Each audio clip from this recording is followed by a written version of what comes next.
बंजारा समाजाची काशी म्हणून ओळख असलेल्या पोहरादेवी यात्रेला यंदा मोठ्या उत्साहात आणि भक्तिमय वातावरणात सुरुवात झाली आहे. महाराष्ट्रासह देश विदेशातून असंख्य बंजारा भाविक पारंपरिक वेशभूषेत माहूरगड व पोहरादेवी गडावर दाखल होत असून परिसरात धार्मिक वातावरण निर्माण झाले आहे. चैत्र नवरात्राच्या प्रारंभापासून यात्रेला सुरुवात होत असून भाविक प्रथम माहूरगड येथे कुलस्वामिनी श्री रेणुका मातेचे दर्शन घेतात. त्यानंतर उमरी पोहरा येथील श्री पोहरादेवी गडावर यात्रेचा मुख्य सोहळा पार पडतो. या संपूर्ण यात्रेमध्ये बंजारा समाजातील स्त्री पुरुष पारंपरिक रंगीबिरंगी पोशाख, दागिने व सांस्कृतिक वेशभूषेत मोठ्या उत्साहाने सहभागी होताना दिसत आहेत. ढोल, ताशे, भजने, कीर्तन आणि पारंपरिक नृत्यांनी यात्रेला विशेष रंग चढला आहे. यात्रेदरम्यान विविध धार्मिक कार्यक्रमांचे आयोजन करण्यात येत असून भाविक मोठ्या श्रद्धेने पूजा अर्चा करीत आहेत. विशेष म्हणजे यंदा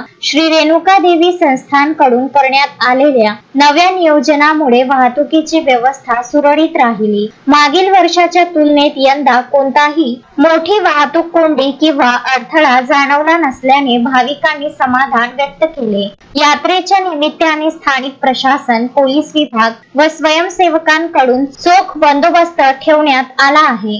तसेच पिण्याच्या पाण्याची, आरोग्य सुविधा व निवास व्यवस्था यांची देखील योग्य ती सोय करण्यात आली आहे. एकूणच बंजारा समाजाची ही पारंपरिक आणि ऐतिहासिक यात्रा मोठ्या भक्तिभावात व उत्साहात पार पडत असून सामाजिक एकात्मता आणि संस्कृतीचे जतन याचे उत्तम उदाहरण ठरत आहे. संजय घोगरे, विदर्भ न्यूज, माहूर.